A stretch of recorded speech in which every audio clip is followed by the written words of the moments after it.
Magandang araw, Miss Gwen. Ako nga po pala si Esther. 40 anyos na sa kasalukuyan. Gusto ko sanang ibahagi ang naging karanasan ko nung minsan magtrabaho ko bilang isang kasambahay. Ipagpaumanhin niyo sana kung hindi ko nababanggitin ang lugar na pinangyarihan, pati na rin ang probinsya na aking pinagmulan. Esther! Esther! Nasaan ka ba? Halika nga muna rito. Ano po yun, Ate Lydia? Kanina pa kita tinatawag bakit hindi ka sumasagot? Pasensya na po, nasa banyo ako kanina. Hindi ko po narinig ang pagtawag niyo. O siya, may mga ibibilin ako sa'yo kaya kita tinatawag. Aalis muna ako. Birthday ngayon ng isang anak ko. Pupunta ako ron at kasama ko si Maricel. Maglinis ka dito sa basement ha? Pagkatapos mong linisin ang buong bahay. Opo. At itong lahat ng santo ko gusto ko linisin mo rin. Ingatan mo, lalo na itong malalaki. Galing pang ibang bansa at mas mahal pa sa buhay mo. Mama naman. Esther, nagbibiro lang si Mama ha. Pasuyo rin pala ng kwarto ko. Pakilinis na rin. Opo, te, wala pong problema. Mga anong oras pala kayo makakauwi? Naku, baka gabi na. May pagkain naman dyan, nagluto si Mama kasi kailangan ko mag-almusal. May tinapay din kung gusto mo magmerienda. Sige po, ingat kayo. Salamat. Ikaw munang bahala dito sa bahay ha. Opo, ate. Sa totoo lang nagulat po ako nun sa tono ng pananalita ni Ate Lydia, Miss Gwen. Pero naisip kong baka nga tama si Ate Maricel na nagbibiro lang ang biyanan niya. Pagkaalis nila ng bahay, isanarado ko ang gate at sinimulan na ang paglilinis kahit nakakaramdam ako noon ng takot. Hindi naman ganun kalaki yung bahay ni na Ate Lydia, pero lumang disenyo kasi antigo. May banyo sa loob pero doon ako naliligo at umiihi sa banyo sa labas. May nakahiwalay ding bahay na dating paupahan daw. Doon ang kwarto ko sa isa pang bakanteng paupahan din na nakadikit sa mismong bahay nila.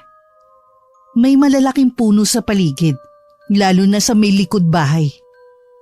Pero ang pinaka nakakatakot na lugar ay yung basement.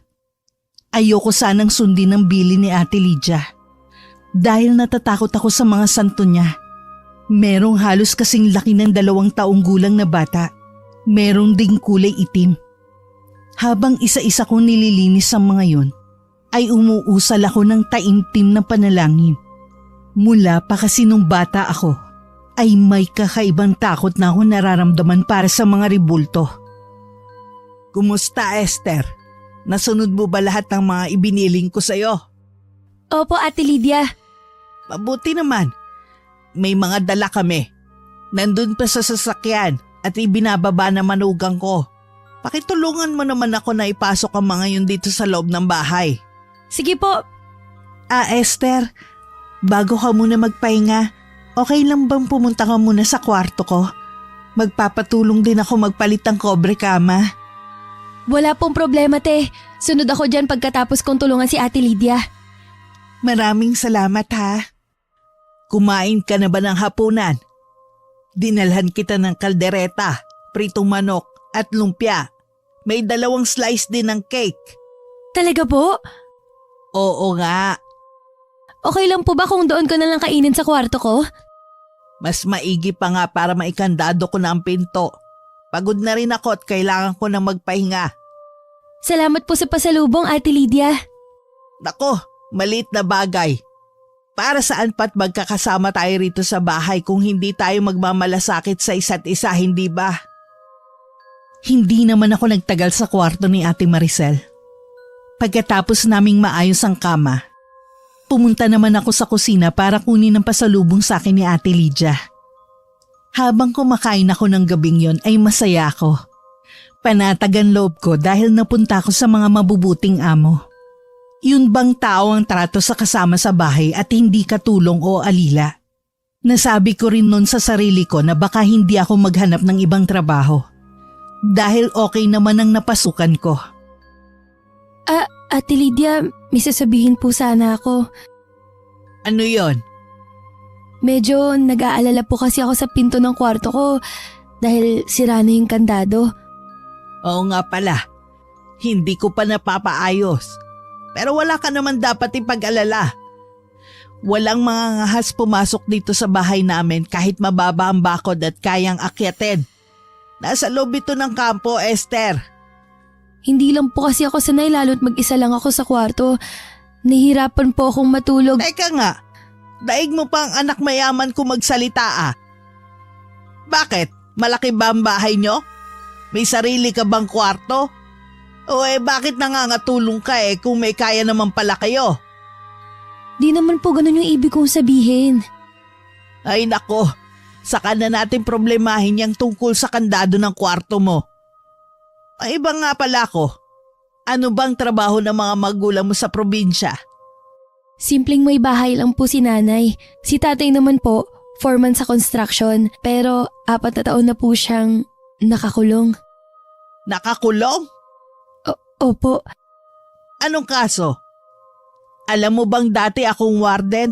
Nagretiro na lamang dahil sa edad at saka pinatigil na ako sa trabaho ng mga anak ko. Lalo na si Marlon. hindi po nabanggit ni Ate Maricel. Ano nga ang kaso ng tatay mo? Hindi naman po kasalanan ni tatay. Pinasok kami sa bahay, ipinagtanggol niya lang po kami. Bakit siya nakulong? Hindi ko rin po alam. Ganun po talaga siguro ang batas dito sa atin. Kawawa naman pala. Hayaan mo't baka kahit makapanganak si Maricel baka kailanganin niya pa rin ng kasama. Di ba isang probinsya lang naman ang pinagmulan ninyong dalawa? Opo. Usapan yata nila ng anak ko dun muna si Maricel sa probinsya pagkapanganak niya. Matanda na ako. Mahirap kung ako pa mag-aalaga sa kanilang mag-ina. Sasabihin kong ikaw na rin ang kuning yaya ng apo ko para naman hindi ka mawalan ng trabaho. Kahit may mga pagkakataong nanunuya bigla si Ate Lydia, ramdam ko pa rin yung pagmamalasakit niya. Naisip kong baka prangka lang talaga siya, kaya minsan iba magsalita. Naging maayos ang unang buwang pagtatrabaho ko sa kanila. Mababait sina Ate Lydia at Ate Maricel. Hindi rin sila madamot o matipid sa pagbibigay sa akin ng pagkain. Gusto nga nilang libre na pati personal kong mga gamit gaya ng shampoo at sabon. Pero hindi ako pumayag dahil ayokong abusuhin ang kabutihang ipinapakita nila sa akin. Esther, nasa na yung payong nang ipinahiram ko sa'yo? Ate Lydia, pasensya na po. Naiwan ko yata sa baryo sa may palengke. Ano? Bakit ngayon mo lang sinabi sa akin? Nahiya po kasi ako. Alam mo bang paborito kong payong na yon?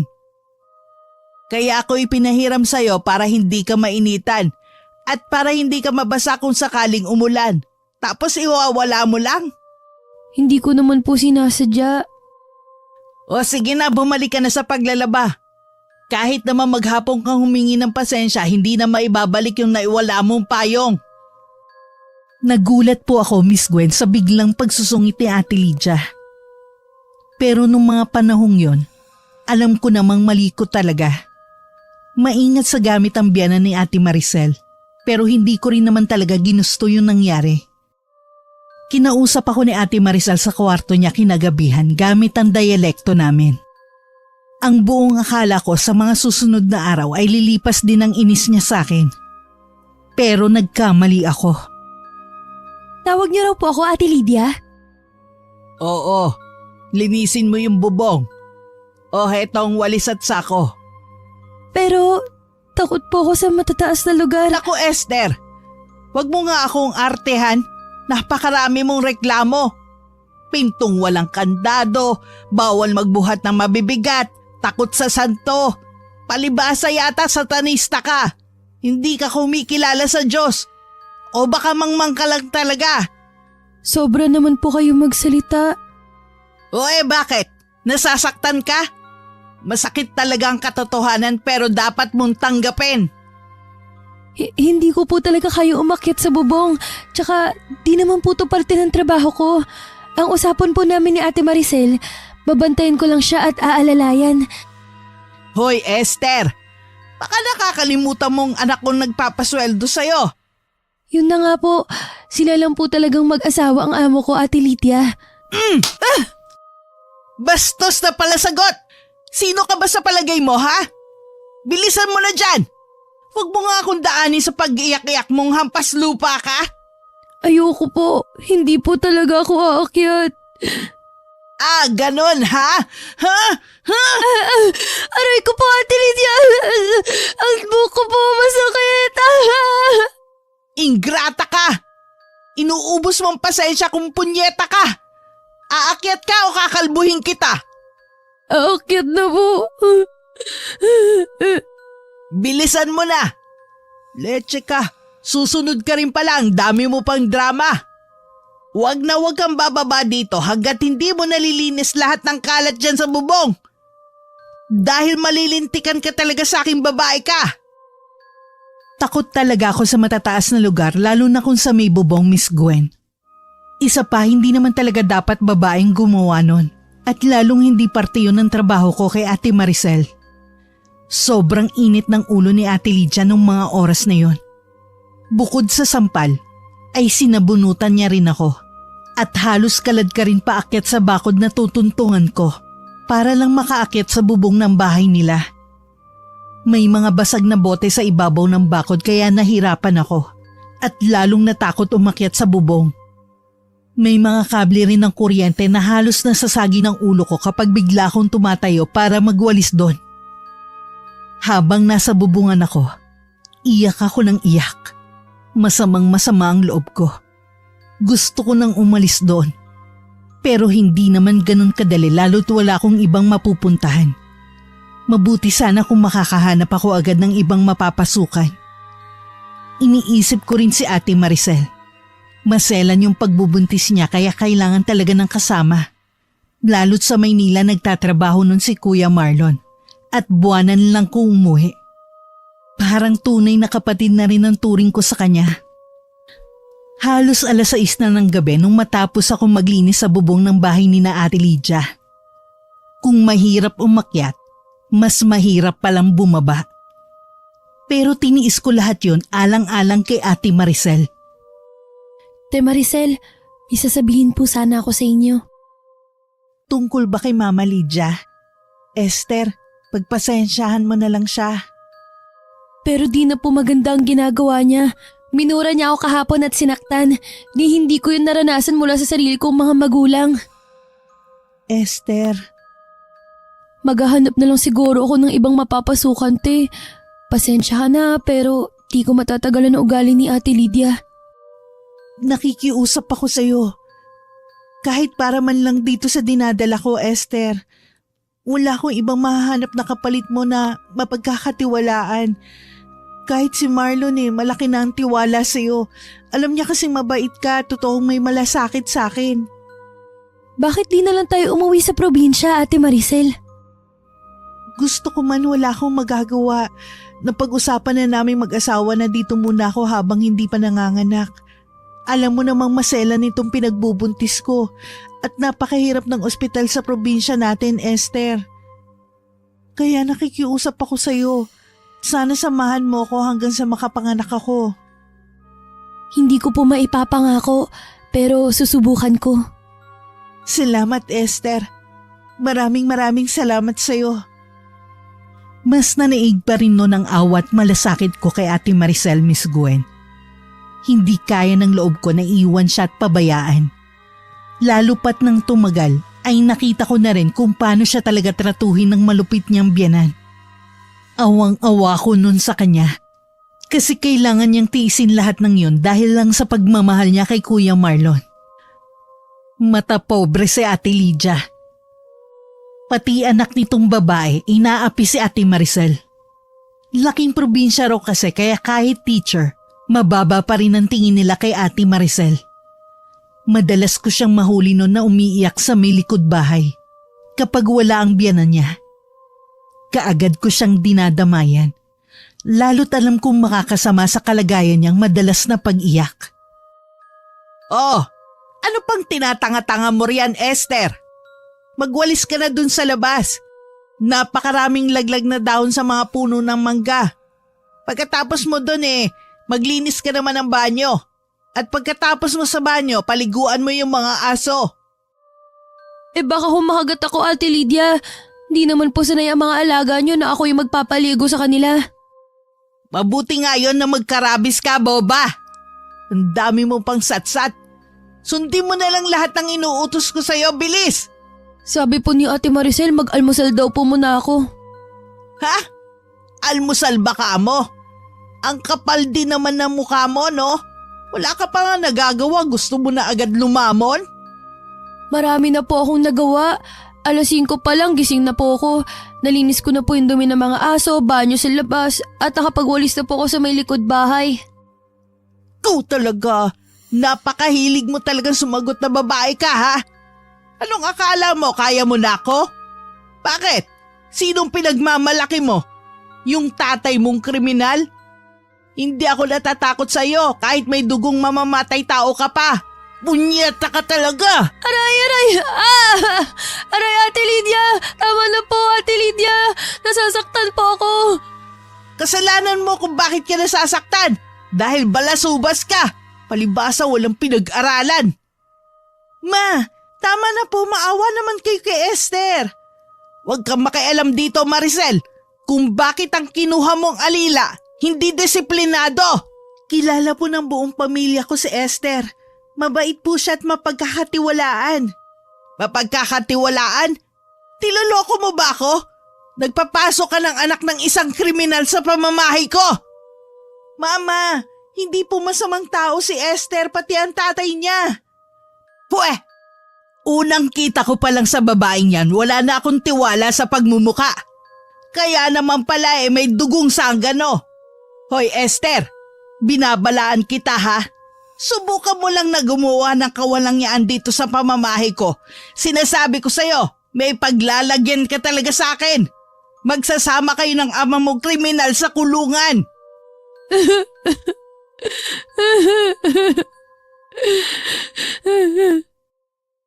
Halos kalad ka rin ako ni Ate Lydia noon palabas ng gate, Miss Gwen. Para magwali sa malawak na manggahan. Inabot ako doon ng ilang oras. Pinatapos niya sa akin lahat ng trabaho. At hindi ako pinakain ng almusal pati na rin ng tanghalian. Mabuti na lamang at may naitago kong 2 biskwit sa damitan ko. Pero binilisan ko ang pagkain dahil maya't maya ay tinatawag ako ng malupit na matanda. Mabuti na lang din mabait yung mga alagang aso. Hindi ako kinalmot o kinagat habang pinaliliguan ko ang mga ito. Kinagabihan, palihim akong dinalhan ng pagkain ni Ate Maricel sa kwartong tinutuluyan ko. Naubos ko yun dahil sa sobrang pagod at gutom. Bumalik din siya agad sa loob ng bahay para hindi makahalata ang biyanan niya na pinuntahan niya ako. Dahil sa dami ng ginawa ko nung araw na yon, pinalipas ko lang ang kabusugan ko at pagkatapos ay humiga na ako. Kabilin-bilinan kasi na matatanda sa amin na wag daw matutulog ng busog para hindi bangungutin. Hoy, babae ka! Bakit nakahilata ka pa riyan? Hindi ka ba nasisilaw sa sikat ng araw? Anong pakiramdam mo? Senyorita ka rito? Ate Lydia, anong oras na po ba? Pasensya na po, hindi ako nagising agad. Ang sabihin mo sinadya mo. At talagang tamad ka. Tamad na ambisyosa. Hindi po, napagod lang po ako ng sobra kahapon kaya napahaba yung tulog ko. Yan, nagrereklamo at sumasagot ka na naman. Diyan ka magaling. Tamad na ambisyosa tapos mayabang na feeling, senyorita. At ano tong mga notebook na to? Ninakaw mo siguro ang mga to, no?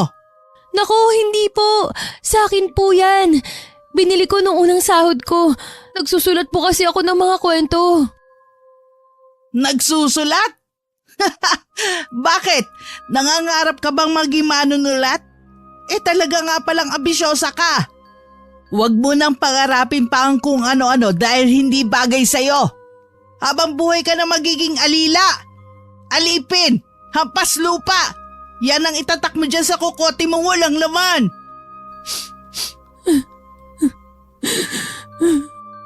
Alam mo, dapat sa mga notebook na to sinusunog Huwag po, Ate Lydia. Mahalaga pong mga gamit yan. At binili ko po gamit ang perang pinaghirapan ko. Wala akong pakialam. Susunugin ko lahat sa ayaw at sa gusto mo, Esther. At simulan mo na ang pagtatrabaho nang hindi masayang ang pinapasahod ng anak ko sa'yo.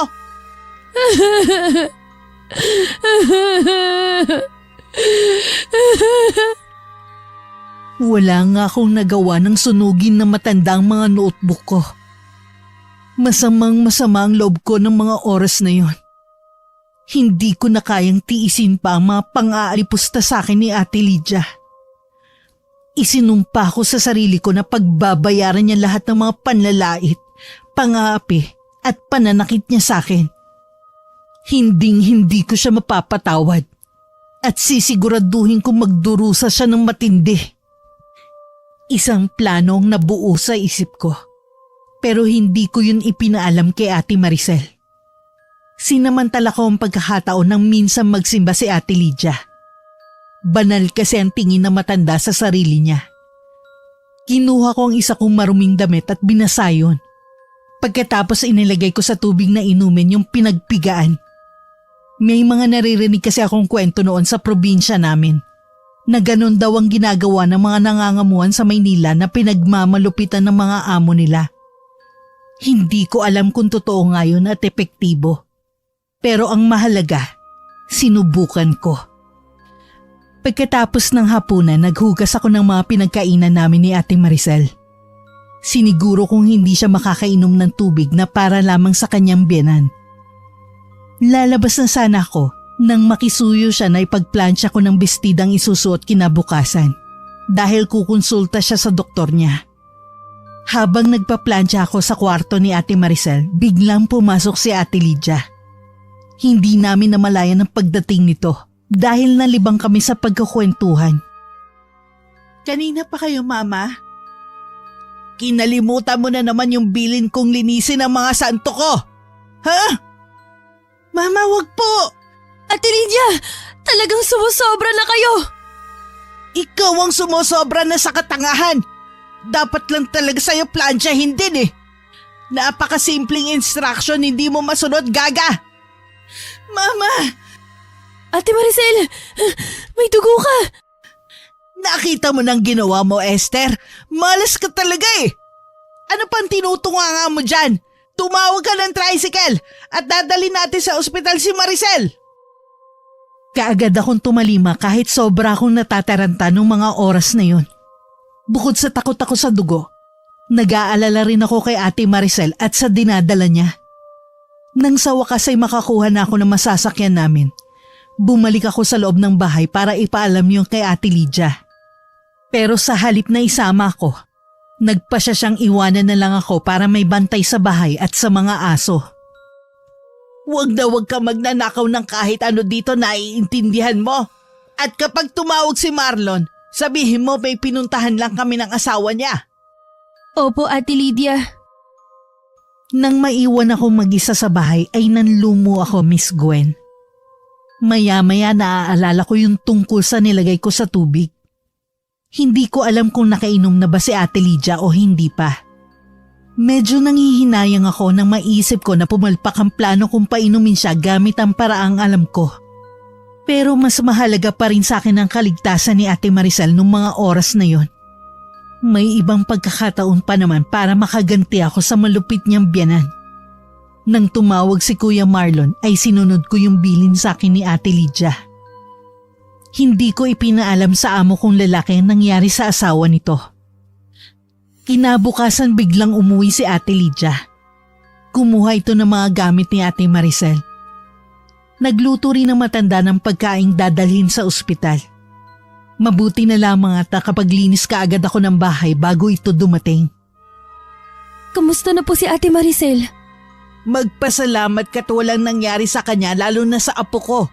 Dahil kung hindi, talagang ipakukulong kita. Sasabihin ko kay Marlon na ikaw ang dahilan kung bakit dinugo ang asawa niya.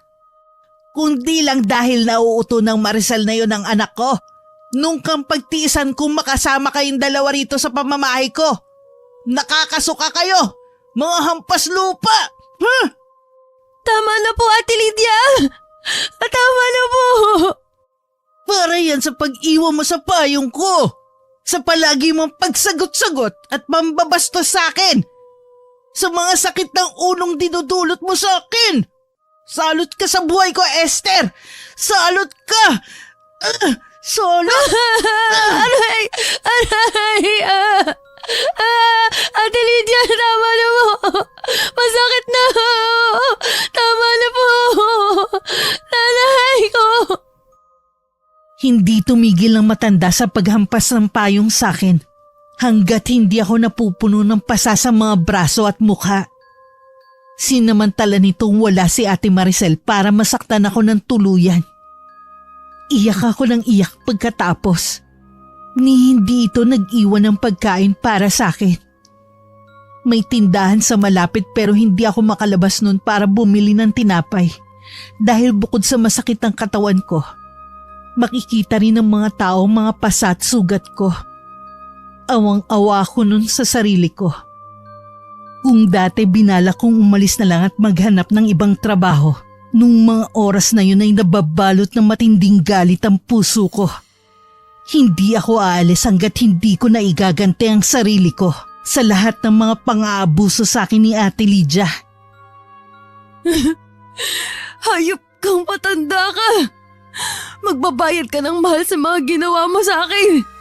Isinusumpa akong magbabayad ka, Lydia! Tiniis ko ang gutom at ang mahabding mga sugat sa aking mukha at katawan.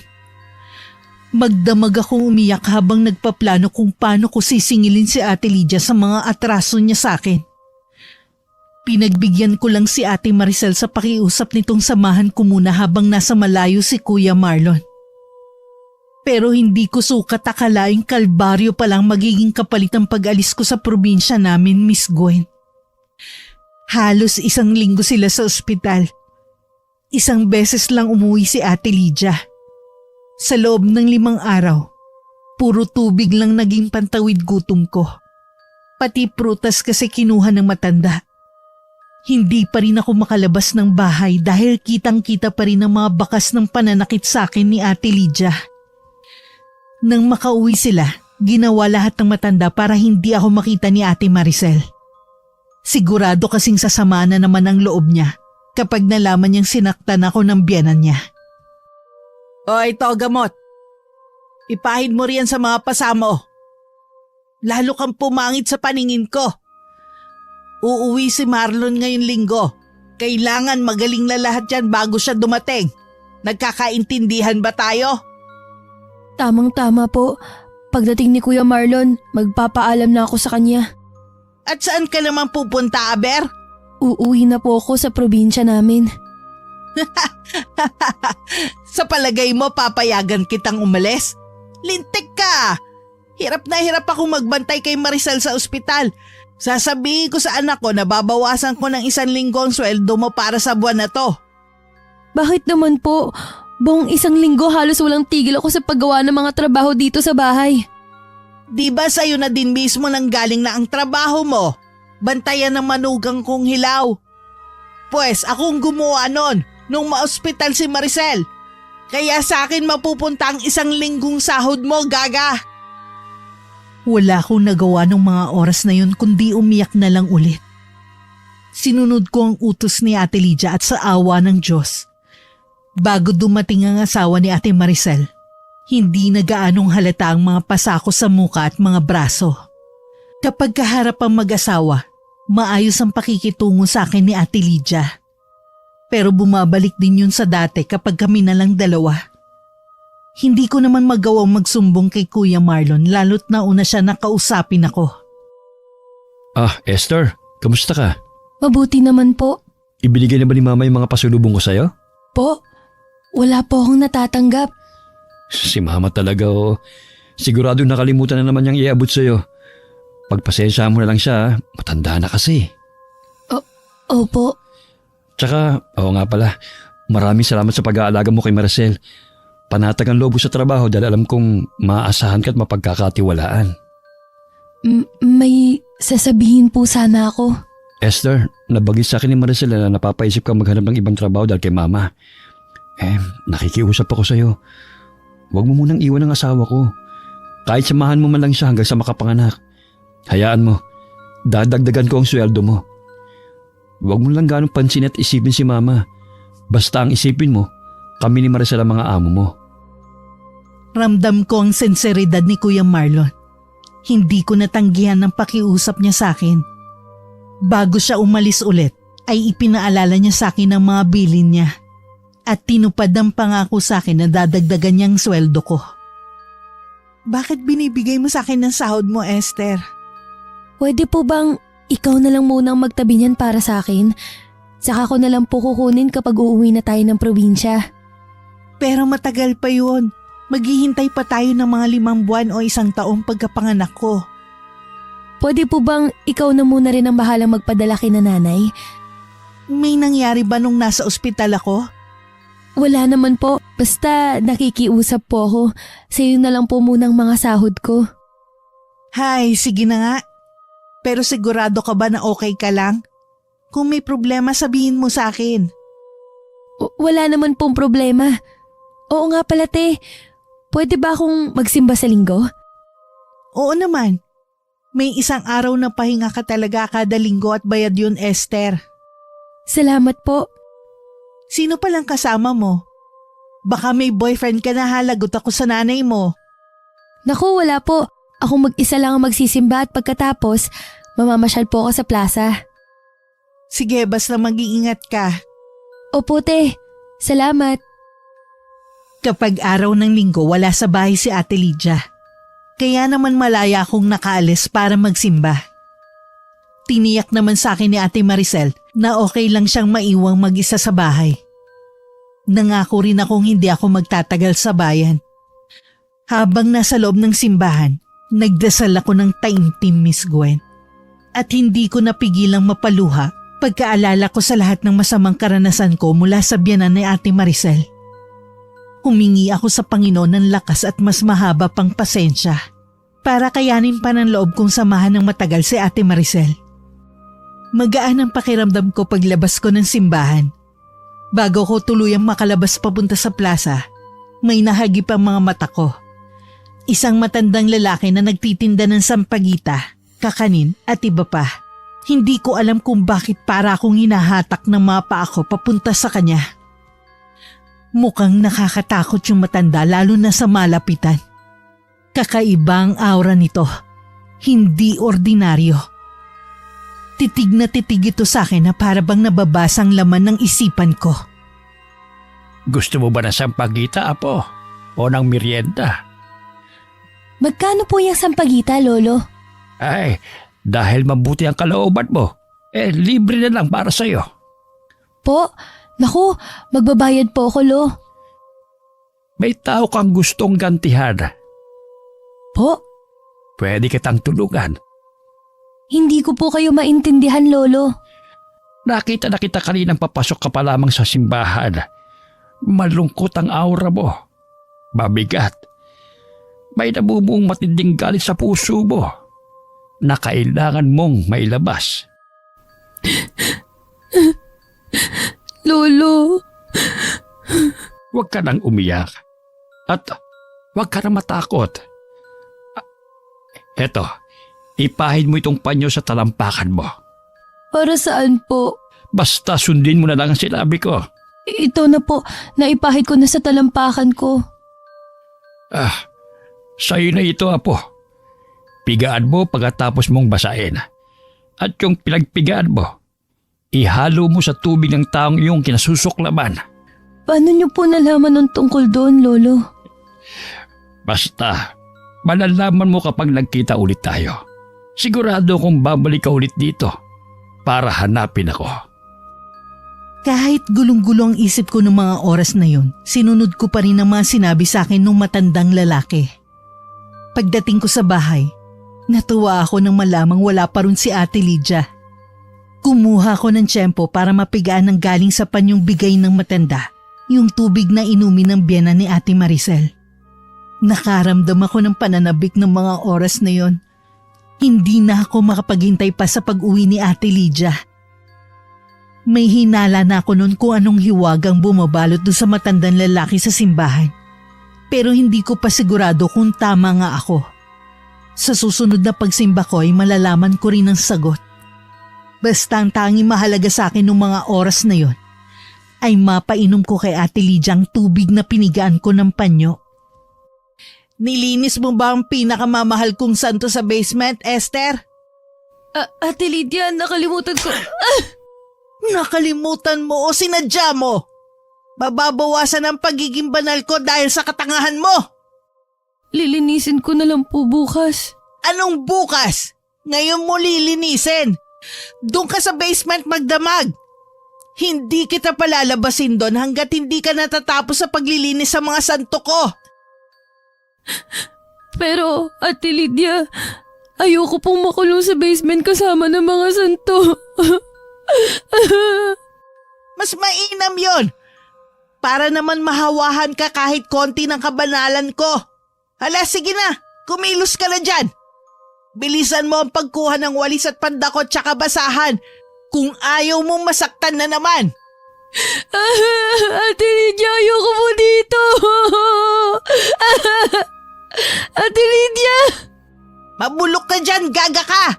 Lagi mo na lang kinalilimutan ng mga santo ko. Sana naman paglabas mo dito, matino ka na. Baka sakaling kasihan ka dyan ng magandang espiritu nang sa gayon, hindi mo na pasasakitin lagi ang ulo ko. Ate Lydia! Parang awa mo na mo. Huwag niyo ako kikulong dito, Ate Lydia.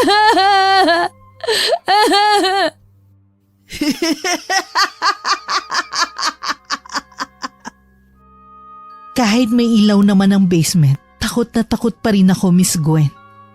Lalo't magdamag akong makukulong doon kasama ang mga santo.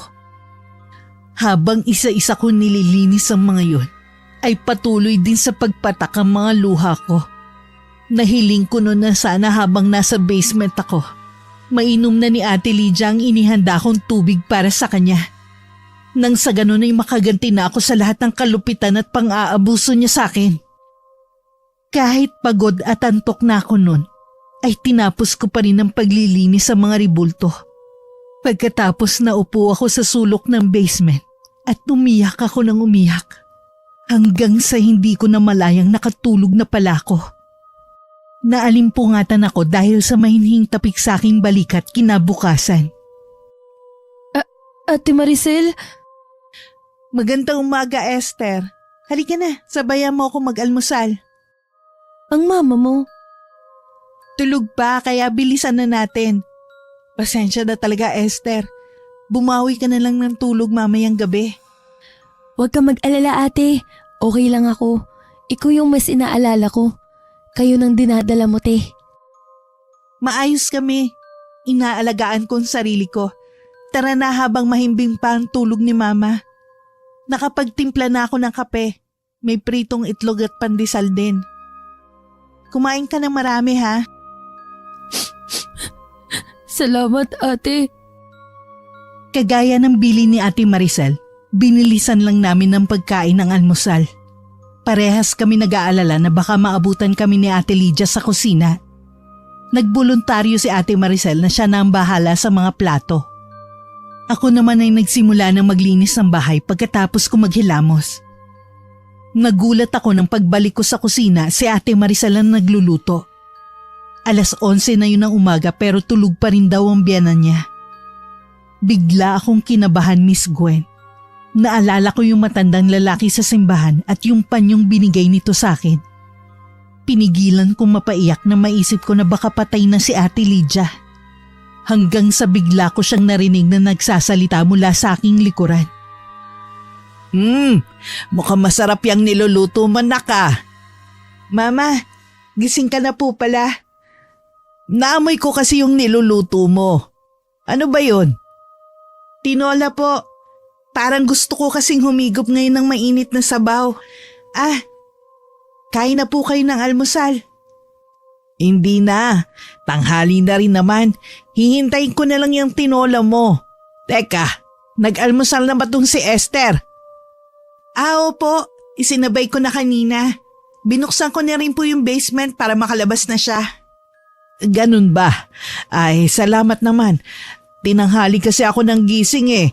Ewan ko ba kung bakit napahaba yung tulog ko. Ngayon lang nangyari to. Naku ma, sa sobrang pagod niyo po siguro. Oh, luto na po tong tinola ko. Esther, pakitulungan mo naman ako maghain oh. Opo ate. Kumain ka ng marami, Esther. Parang namayat ka. Baka mamaya pagbalik mo ng probinsya, sabihin ng nanay mo na ginutom ka namin dito. Opo. Aba, napakasarap mo palang magluto ng tinola, anak ah. Kaya naman pala na in love sa'yo si Marlon ko. Pasado po bang lasa ma? Oo naman. Ituro mo rin kay Esther ang mga sangkap nito ha. Para kung sakaling bigla siya mag-asawa eh. Marunong na magluto ng masarap na tinola. Hindi pa naman po ako mag-aasawa eh. Ano ka ba? Hindi mo masasabi ang kapalaran. Mamamalaya mo na lang bigla na may asawa at anak ka na pala. Kaya dapat handa ka na. Tama ang sinabi ni Mama Esther. Maraming bagay ang bigla nilang nangyayari na hindi natin inaasahan. Hayaan mo, kapag may oras tayo, tuturuan kita ng mga niluluto ko. Tama yon. Para naman maraming matutunang putahe itong si Esther pag uwi niyo sa probinsya. Tsak na matutuwa ang pamilya niya. Sige po, basta para sa ikabubuti ko, handa po ako matuto. Salamat po sa inyo. Nako, wala yon. Oh, kain ka lang ng kain ha. Huwag kang mahihiya, Esther. Nagulat kami ni Ate Maricel sa biglang pagbait ni Ate Lydia. Pero nung mga oras na yon, duda pa ako kung umepekto na nga sa kanya yung nilagay ko sa tubig niya. Hindi rin kasi ako sigurado kung nainom niya nga yun. Isa pa, madalas ganun yung matanda. Akala mo bumait na pero maya-maya, parang inaaligan na ulit ng dyablo sa sobrang sama ng ugali. Hanggang sa buong 1 linggo nang ganun si Ate Lydia. Para makasigurado, nagpaalam ako ulit kay Ate Maricel na magsisimba. Pero sa halip na sa simbahan, doon agad ako dumiretso sa matandang lalaki sa may bangketa na nagtitinda ng mga kakanin at sampagita. Lolo, Tumalab na ang orasyon, hindi ba? hindi ko po alam. Sigurado yon, Apo. Ni minsan, hindi pa pumalya si Lolo. Ano na po ang gagawin ko? Pagkakataon mo na para makaganti sa taong umabuso sa kabaitan mo. Sa taong trinato ka na masahol pa sa hayop. Pero bumait na po siya. Natural. Dahil sa epekto ng gayuma at orasyon. Maitim talaga ang budhi ng taong yon. Kaya huwag kang palilin lang sa kanya. Iganti mo na ang sarili mo, Apo. Nakokonsensya po ako, Lo. Hindi ko po kaya. Pero hindi mo na rin mababawi ang sumpa, Apo. Sumpa? Oo. Kinulam ko siya para sa'yo. Kulam? Tama ang narinig mo. Isa akong mangkukulam. At dahil tinulungan kita, nakasanla na ngayon ang kaluluwa mo sa demonyo. Kaya gawin mo na ang mga pagpapahirap sa taong may atraso sa iyo. Hindi mo na maaaring bawiin ang sumpa. Dahil kapag ginawa mo yon, babalik sa iyo ang kulam. Ikaw ang mamamatay. Paano? Hindi ito totoo. Totoo ang lahat ng ito, Apo. Hindi ka man lang ba magpapasalamat na tinulungan kita? Hindi po ako masamang tao, Lolo. Alam ko yon. Pero gusto mong gumanti sa tao yon, hindi ba? Naisip ko lang po yun ng mga panahong masama ang loob ko at magulo ang isip. Huwag ka na makonsensya pa, Apo. Hindi dapat kaawaan ng mga taong gaya ni Lydia. Paano mo po nalaman ang pangalan niya? Marami ka pang hindi alam. Hayaan mo. Sa tamang panahon, matutuklasan mo rin ang lahat, Esther. Alam niyo rin ang pangalan ko? Sino po ba talaga kayo? Umuwi akong bigo sa bahay, Miss Gwen. Wala akong nakuhang sagot sa matandang lalaki kung sino ba ito at kung bakit halos alam nito ang lahat ng tungkol sa akin. Pagpasok ko pa lang sa pinto ay sinalubong na ako ni Ate Lydia. Tuwang-tuwa ito at halos magtatalon pagkakita sa akin. Mabuti na lamang at bihira lang lumabas sa kwarto niya si Ate Maricel. Nang maalala ko yung sinabi ng matanda, sinubukan kong utusan si Ate Lydia para malaman kung gumagana ba talaga yung sinabi nitong orasyon at gayuma. Ate Lydia, Ano yun, Esther? pwede niyo po bang lagyan ng kandado yung pinto sa kwarto ko? Oo naman. Ako na mismo ang maglalagay. Teka, bibili pala muna ako ng bisagra. Yun lang bang ipag-uutos mo? Meron pa sana pero mamaya na lang. Sige, sandali lang Esther ha. Mabilis lang ako sa tindahan. Hintayin mo ko dyan. Oo, bilisan mo ha. Oo, di ba? Malapit na ako matapos. Ano pa yung iba mong gustong ipagawa sa akin, Esther? Pwede ka bang umakyat sa bubong? Halos ilang linggo ko na rin kasi hindi nalilinis yun eh. Nako, yun lang ba? Walang problema. Talaga? Oo naman. Basta sinabi mo susundin ko. Pagkatapos mo sa bubong, Ate Lydia, linisin mo naman yung mga santo. Di ba linggo ngayon? Bakit pala di ka nagsimba? Umalis ka kasi kanina. Ayokong magalit kapag dating kasi wala ako rito sa bahay. Ganun ba? Inaalala mong magagalit ako? Oo, Esther. Ayokong sumama ang loob mo sa akin, no? Kung ganun, payag ka bang magdamag kitang ikulong sa basement? At gusto ko, huwag kang aalis dun hanggat di mo nalilinis lahat ng santo. Oo, Esther. Pagkatapos ko sa bubong, kakain tayo. Tapos maghuhugas ako ng mga plato. Tapos, pupunta naman ako sa basement para linisin yung mga santo. Ang bait mo naman, Ate Lydia. Sana lagi kang ganyan. Sana noon ka pa ganyan. Hindi na sana tayo umabot sa puntong kailangan kitang gantihan. May sinasabi ka ba, Esther? Wala. Sabi ko, bilisan mo na dyan dahil ayoko ng babagal-bagal. Nung araw na yon, nakumpirma kong totoo nga ang sinasabi ng matanda sa bangketa. Nung una gusto ko lang subukan kung talagang ang gumagana. Pero nang makita ko ang epekto kay Ate Lydia, bigla akong nakaramdam ng kakaibang saya. Halos hindi ako makapaniwalang napaamo ko siya at napapasunod sa lahat ng sabihin ko. May isang gabing inutusan ko siyang doon matulog sa kulungan ng mga aso at ginawa naman niya. Pigil lang paghalaka ko sa loob ng aking kwarto ng mga oras na yon.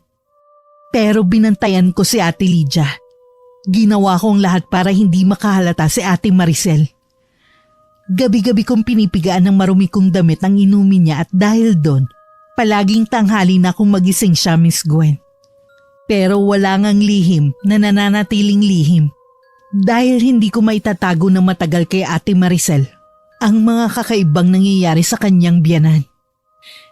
Inutusan ko si Ate Lydia na kainin ng dumi ng mga alaga nitong aso at gaya ng dati, mabilis na sumunod ang matanda.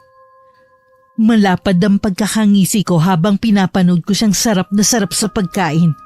Pero nang makita kong papunta sa likod bahay si Ate Maricel, ay dali-dali akong pumasok sa banyo at nagkunwaring naliligo.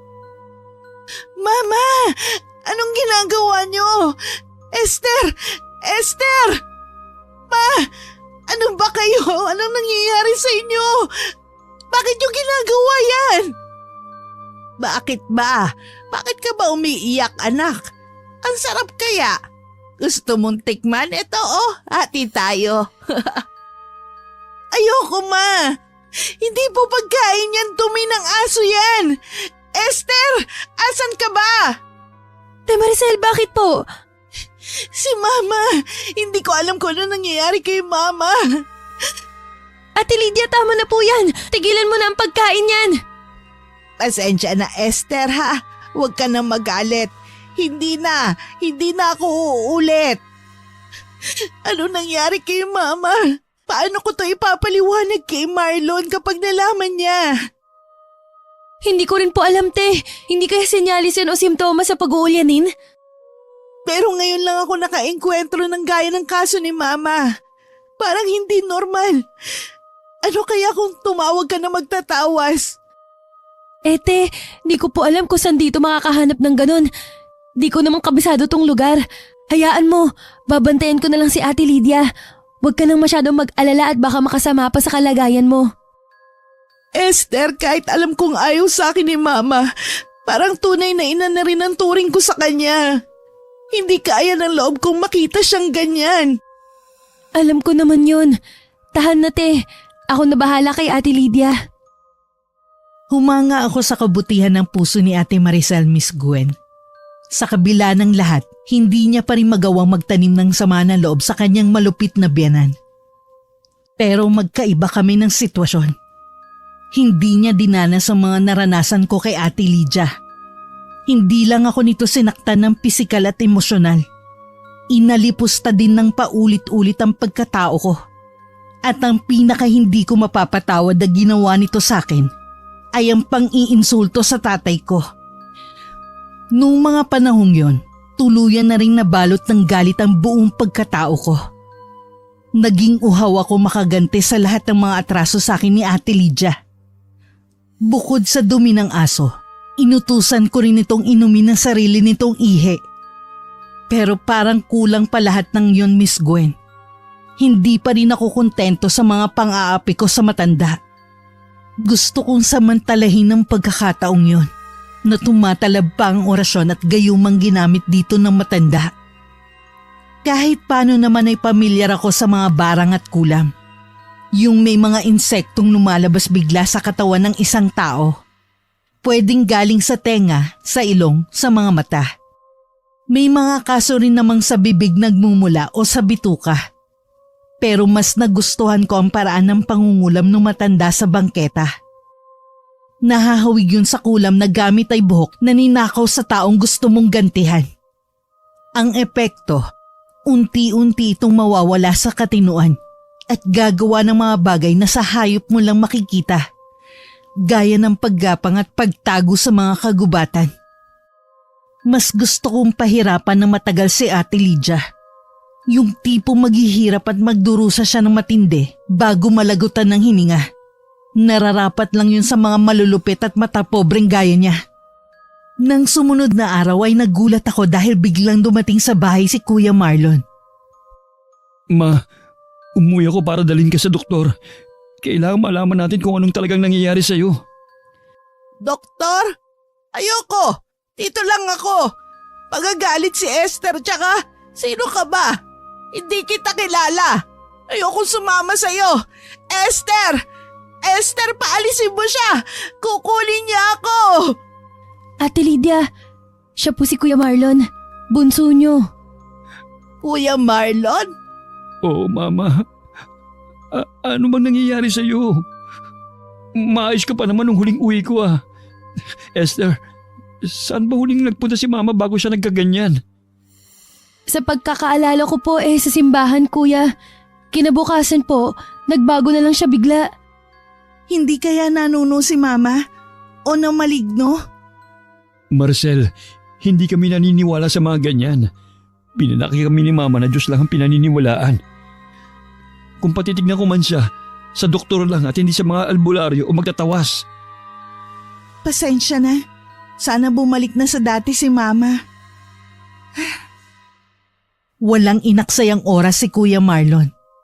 Palibhasa'y nakiusap lang to sa boss na uuwi dahil emergency. Dinala nito sa doktor si Ate Lydia. Naiwan naman ako sa bahay kasama si Ate Maricel. Hindi ko alam kung pinaghihinalaan niya ba ako, pero siguro naman ay hindi. Kilala naman niya ang pamilya namin. Alam niyang wala kaming lahing mangkukulam at wala ring nakakaaway sa probinsya. Wala rin akong nararamdaman takot ng mga panahong yon dahil ibinabalik ko lang kay Ate Lydia ang mga ginawa nito sa akin. Mas masahol nga lang dahil habang tumatagal, mas nauuhaw ako sa paghihigante. Kung hindi lang mabait sa akin si Kuya Marlon, ay marahil nadamay din ito sa galit ko sa nanay nito. Laylay ang mga balikat ng amo kong lalaki nang umuwi sa bahay. Ayon daw sa doktor ay hindi pa naman nakikitaan ng mga sintomas ng pagiging ulyanin si Ate Lydia. Naging palaisipan tuloy sa mag-asawa ang nangyayari sa matanda. Pero hanggang bumalik ulit si Kuya Marlon sa trabaho, hindi ito nakumbinsi ni Ate Maricel na patingnan sa albularyong ina. Lihim kong ikinatuwa yun, Miss Gwen. Nung sumunod na linggo ay nagpaalam ako muli kay Ate Maricel na magsisimba. Ayaw sana niyang pumayag dahil nag-aalala siya sa biyenan niya. Pero sa huli ay nakumbinsi ko rin siya.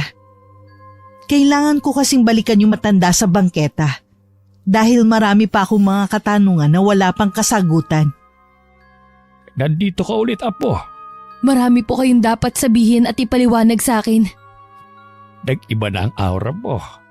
Mukhang ikaw na ngayon ang inaalahan ng dyablo at hindi na si Lydia.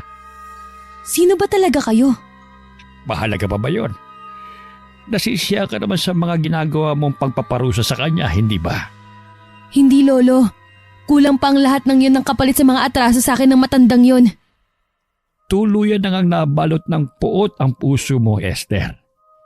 Basta huwag mo lang kalilimutang hindi mo na pwedeng bawiin ang sumpa. Wala naman talaga akong balak bawiin.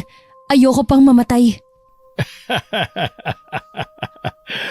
Iba nga talaga ang nagagawa ng galit sa isang tao. Ang dating busilak mong puso ay nababalot na ngayon ng kadiliman. Paano kapag nalaman nila ako ang may kagagawan ng nangyayari kay Ate Lydia, Lo? Ikaw ba? At may pruweba ba sila? Esther, maraming kaaway ang matandang yon. Dahil marami siyang nasagasaang tao. Maraming nilait at inabuso. Hindi lamang ikaw. Naging daan ka lamang upang tuluyan siyang maparusahan sa lahat ng kanyang mga kasalanan. Katulad ng dati, naiwang palaisipan sa akin ng mga sinabi ng matanda. Nakalimutan ko ring itanong kung anong pangalan nito. Habang nasa biyahe, ay abala ko sa pagpaplano sa mga susunod kong ipapagawa kay Ate Lydia. Pagdating ko sa bahay ay nagulat ako sa narinig kong ingay mula sa loob. Si Ate Lydia pala. Pumapalahaw ng iyak dahil hinahanap ako. Nang makita ko ng matanda ay mabilis itong tumakbo palapit sa akin at niyakap ako. Naitulak ko to nang maramdaman kong nasira ang damit ko. Parang asong ulul si Ate Lydia. Naglalaway at nanlilisik ang mga mata. Bago pa tuluyang sumama ang pakiramdam ni Ate Maricel ay napakalma ko na ang matanda.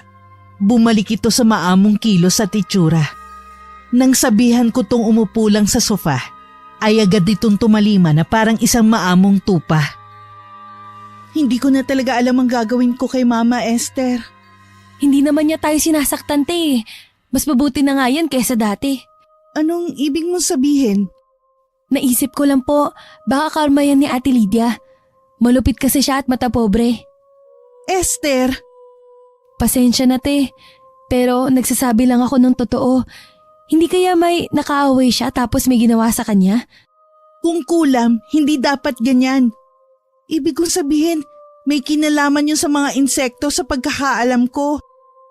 Paano kung ibang paraan ang ginamit kay Ate Lydia? Baka gusto siyang pahirapan muna bago patayin. Hindi na ako natutuwa sa mga sinasabi mo.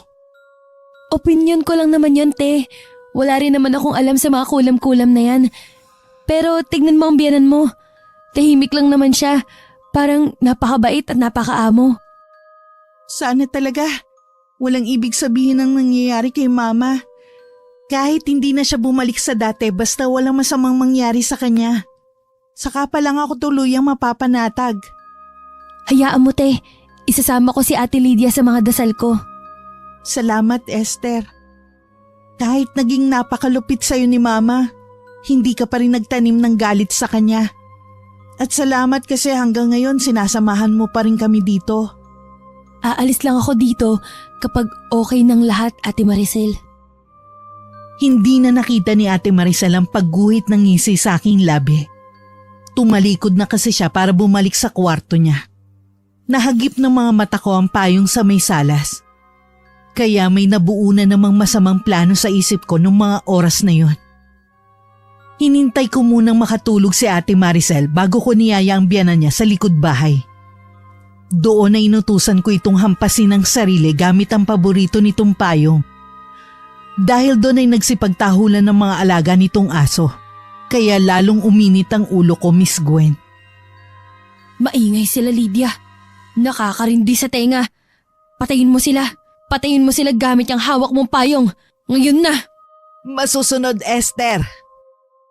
Lalong nag-ingay ang mga aso ng paghahampasin ng mga ito ni Ate Lydia ng payong.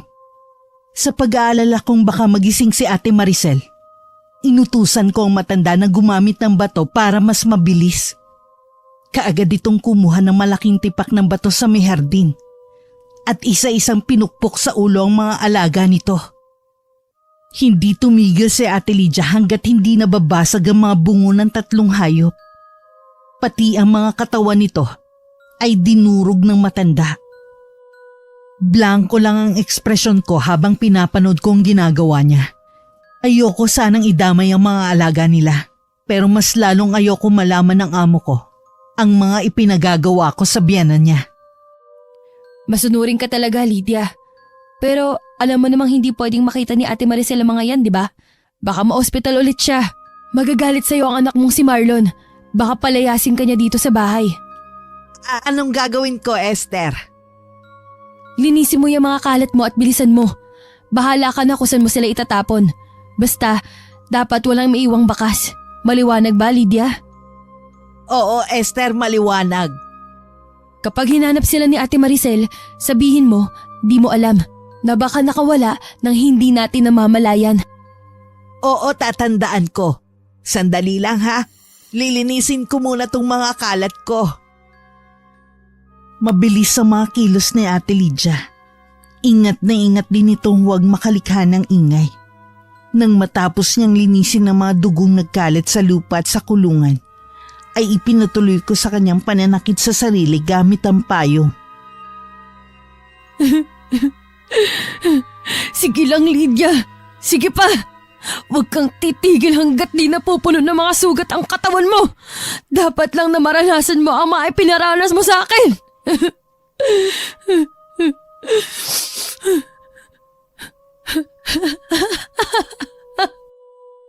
Sinunod nga ako ni Ate Lydia. Tumigil lang ito sa paghampas ng payong sa sarili na mapagod na. Umiiyak din ito kagaya ko, pero wala akong naramdaman ni katiting na awa. Mukhang tama nga yung matanda sa bangketa. Tuluyan nang nabalot ang puso ko ng matinding puot na dulot ng kalupitan sa akin noon ni Ate Lydia. Esther! Esther! Bakit po, te? Tulungan mo akong buksan itong pinto ng kwarto ni Mama. Kanina ko pa siya naririnig na umuungol. Baka binabangungot. Bilisan mo, Esther. Baka kumapano si Mama. Sandali lang, te. Ito na. Nahanap ko na yung susi.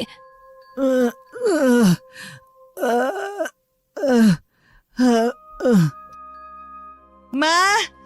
Mama? Huwag na kayong pumasok, te. Ako na lang gigising sa kanya. Hayaan mo ko, Esther. Mama? Mama, Diyos ko, ano nangyari sa inyo?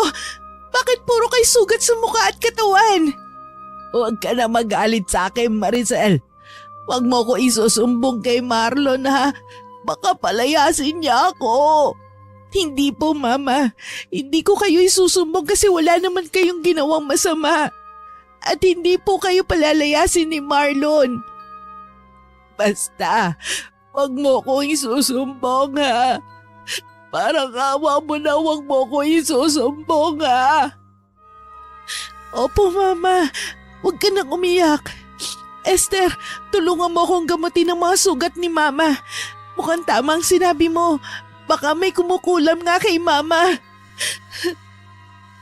Agtalikod ko sa kanilang dalawa ay napangisi ako, Miss Gwen.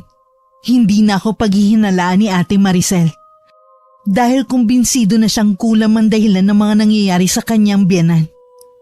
Ang hindi niya alam, kulam naman talaga at may kinalaman ako doon.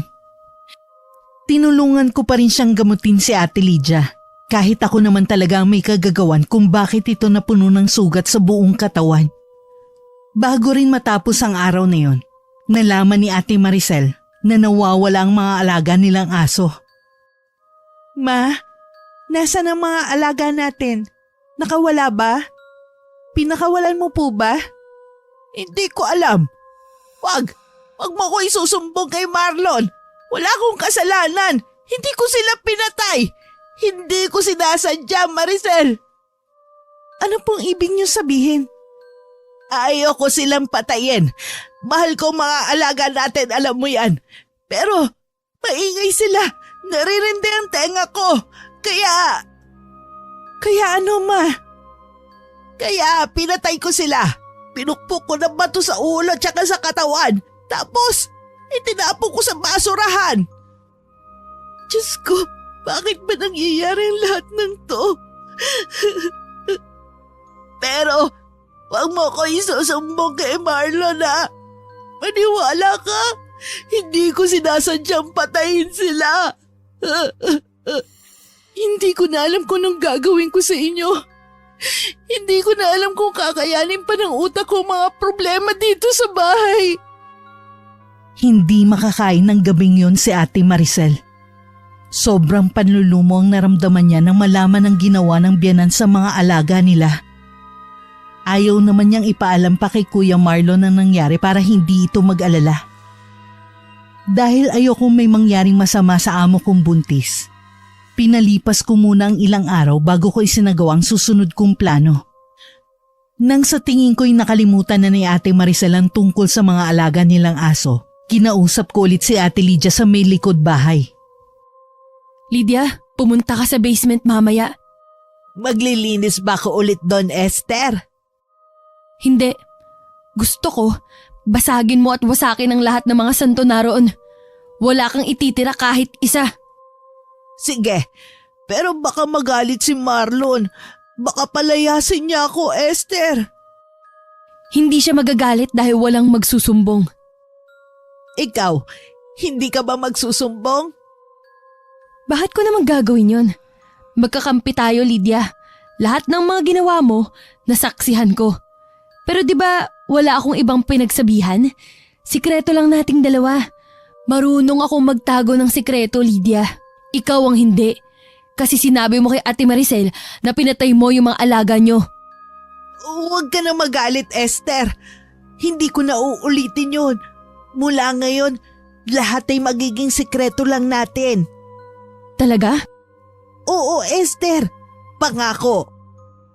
Sige, aasahan ko yan Iniwan ko si Ate Lydia sa basement pero hindi ko yun ikinandado. Maya-maya pa'y narinig kong nagsimula na siyang basagin ng mga santong pinakaiingatan niya. Napahalakak ako habang nasa may likod bahay. Ang pobreng matanda. Siya rin palang sisira sa mga gamit na ipinagyayabang niya pa noon sa akin. Dahil sa lakas ng ingay na nagmumula sa basement ay nagising si Ate Maricel. Nang makita nito kung anong ginagawa ng biyanan, ay sobra itong nagulat at hindi halos makapaniwala. Mama, bakit niyo po binabasag ang mga santo? Dahil mga kampo nito ng demonyo, anak. Dinadalaw nila ako sa kwarto ko gabi-gabi. Sinasakal, sinasaktan, hinahampas. Papatayin nila ako, Maricel. Kaya uunaan ko na sila. Pero Mama, hindi ba sobrang halaga sa'yo ng mga yan? Kaya mo nga pinagawa tong basement para lang dyan sa mga pinakamamahal mong santo. Oo, pero ayoko na sa kanila dahil papatayin nila ako, Maricel. Papatayin ako ng mga batang to. Hindi po bata ang mga yan, Mama. Wala silang buhay, pero mahalagang gamit dito sa bahay. Huwag mo akong pakialaman, Maricel. Kung ayaw mo pati yung bungo mo, basagin ko. Ma! Esther! Tulong! Tulungan mo ako! Bakit Si Mama, nalilisik ang mga mata niya kanina. Muntik na niya akong sakalin kung hindi ka lang dumating. Ikaw, kampon ka rin ng demonyo. Dapat sa'yo mamatay. Ate Lydia! Tumigil ka na! Asensya ka na, Esther. Ito kasi si Maricel. Pakialamera. Pero yung mga santo, ano ba talagang nangyayari sa'yo, Ma? Halika na, te. Hayaan na lang natin si Ate Lydia. Total, magamit niya naman yan. Delikado dito. Baka mamaya madiskrasya ka pa. Doon ka na lang sa kwarto mo.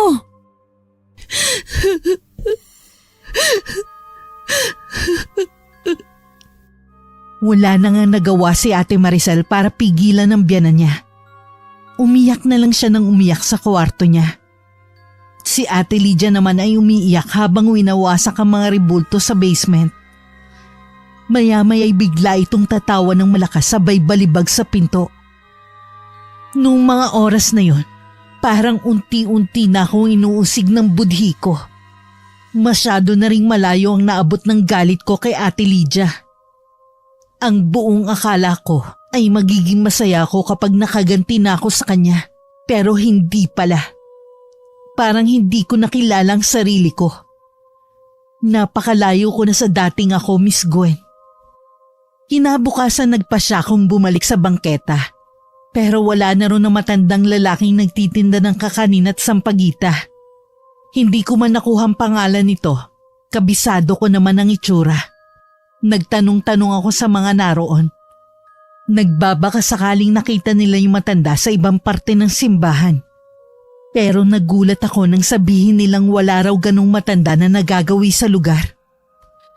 Napaisip ako kung sa akin lang ba nagpakita yung matanda at kung sino o ano ba talaga ito. Habang nasa biyahe ako pa uwi ay parang siramplakan pa ulit-ulit kong naririnig ang boses ng matanda. Na hindi ko pwedeng bawiin ang sumpa ko kay Ate Lydia. Dahil kapag ginawa ko yun, ako ang mamamatay. Hanggang makauwi sa bahay ay magulo pa rin ang aking isipan. Nang gabing yun, isang desisyon ang nabuo sa isip ko. Kinabukasan maaga kong pinuntahan si Ate Maricel sa kwarto niya para kausapin ng masinsinan. O Esther, may kailangan ka ba? Oo, te. May sasabihin ako sa'yo. Ano yun? Kukunin ko na sana yung mga sahod na ipinatabi ko sa'yo. Yun lang pala. Akala ko naman kung ano na. Magpapaalam na rin sana ako sa'yo. Anong ibig mong sabihin? Aalis na po ako dito, Ate Maricel. Hindi ko na po kaya. Dapat matagal ko nang ginawa kung di ko lang inisip ang kapakanan mo. Pero bakit ngayon pa? Bakit ngayon kung kailan ganyan ang kalagayan ni Mama? Kung uuwi ka ng probinsya, saka na lang siguro ako babalik bilang alalay mo, te. Esther, baka naman makakapaghintay ka pa. Ilang buwan na lang naman at manganganak na ako. Pasensya na talaga pero buo na ang desisyon ko, Te Maricel. Pakisabi na lang kay Kuya Marlon. Habang wala ka pang nahanap na kapalit ko, sasamahan pa kita ng ilang araw. Pero tuloy na talaga ang pag-alis ko. Nakahanda na rin ang mga gamit ko. Esther, talaga palang hindi na kita mapipigilan. Salamat sa lahat, te. At pasensya na. Gaya ng pangako ko kay Ate Maricel, nanatili muna ako sa bahay ni Ate Lydia hanggat hindi pa dumarating ang kapalit kong galing din sa probinsya namin. Tumutulong pa rin ako noon sa mga gawaing bahay. Pero sinabi ko kay Ate Maricel na wag na niya akong swelduhan. Nakausap ko na rin sa telepono si Kuya Marlon. Nagpasalamat siya sa ilang buwang pag-aalalay at pagbabantay ko sa asawa niya. At pinasalamatan ko rin siya sa tiwalang ibinigay niya sa akin. Napansin kong ilang araw nang matamlay si Ate Lydia. Sinadya kong iwasan ito. At itinigil ko na rin ang paghihigante sa matanda. Esther, sabi ni Maricel aalis ka na raw dito. Totoo ba? Opo, Ate Lydia. Kausap mo sa telepono yung anak ko nung isang araw. Isinumbong mo ba ako sa kanya? Hindi po. Hindi ko sinabi sa kanya ang mga sikreto natin. Talaga? Opo, kaya wag na kayong mag-alala. Tsaka may papakiusap sana ako bago ako umalis. Ano yun? Sana tratuhin niyo ng maayos ang bagong kasama ni Ate Maricel. Huwag niyo sana siyang tratuhin na parang hayop gaya ng ginawa niyo sa akin. Dapat, pantay-pantay lang ang pakikitungo niyo sa lahat ng tao, Ate Lydia. Kalibel niyo man sila o hindi. Esther, patawarin mo ko. Madali lang magpatawad. Mahirap makalimot. Pero susubukan ko pa rin para magkaroon ako ng katahimikan ng isipan. Mahirap mabuhay na puro galit ang nasa puso. Sana bukas hindi ka nagalit sa akin. Nagsisisi akong nagpatalo ako sa galit. Na naghangad akong makaganti sa inyo. Pero huli na ang lahat. Nangyari na ang mga nangyari. Patawad, Ate Lydia. Pero hindi ko na pwedeng bawiin ang sumpa sa iyo ng matandang lalaki sa bangketa. Siya lang ang nakakaalam kung may iba pang paraan para mabago ang kahahantungan mo. Pero hindi ko na siya makita. Malungkot kaming nagpaalam sa isa't isa ni Ate Maricel kinabukasan. Pero mas lalo akong napaiyak nang habulin ako at yakapin ni Ate Lydia.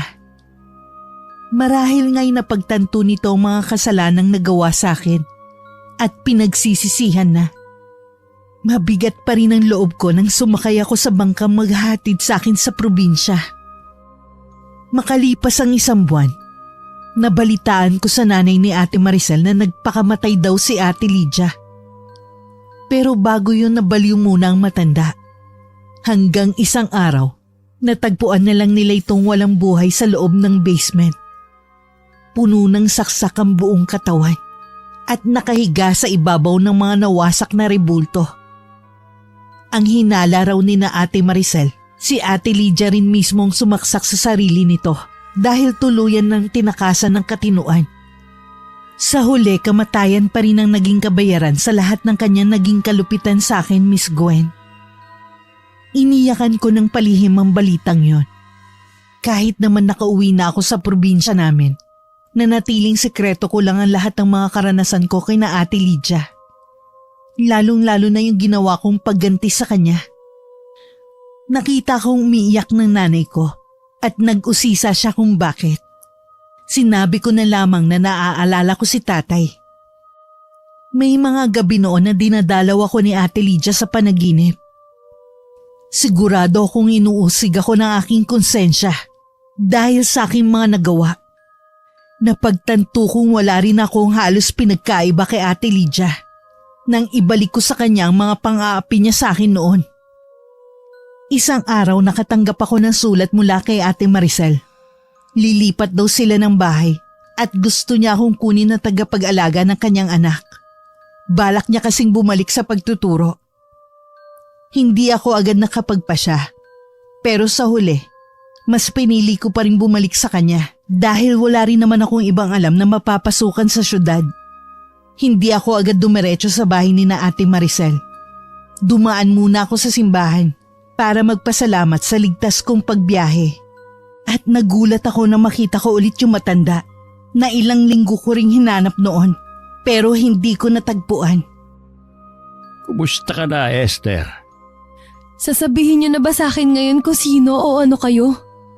Hindi na kailangan. Nagtagumpay ka naman sa plano mong paghihigante, hindi ba? Kamatayan ang naging kabayaran ng mga dinanas mong pagdurusa. Hindi ako masaya sa naging resulta. Pero ikaw naman ang kusang gumawa doon. Hindi kita pinilit, Esther. Hindi ko alam namang kukulam kayo. At lalong wala akong kamalay-malay na nakasanla na pala ang kaluluwa ko sa diablo. May isa ka pang hindi alam, Esther. Kasama ka sa inorasyonan ko. Katulad na rin kitang may kakayahang gumamit ng karunungang itim. Yun ang dahilan kung bakit napapasunod mo noon si Lydia. Gamit lamang ang iyong mga salita. Kailangan mo lang mas mapalawak pa ang kaalaman mo kung paano ito gagamitin. Nanlaki ang mga mata ko sa sinabi ng matanda. Hindi ako halos makapaniwala sa mga bago kong natuklasan. Ang buong akala ko, tapos na ang kalbaryo ko nang mamatay si Ate Lydia. Pero hindi pa pala. Habang umiiyak ako dahil sa mga nalaman ko, malakas namang tumatawa yung matandang lalaki. Hanggang sa unti-unti na itong naglaho sa paningin ko. Mula noon, tuwing may taong nagkakaatraso sa akin, kaagad kong pinarurusahan gamit ang kakayahan ko. Bilang isang mangkukulam, nang tumagal ay ginawa ko na rin tong hanap buhay.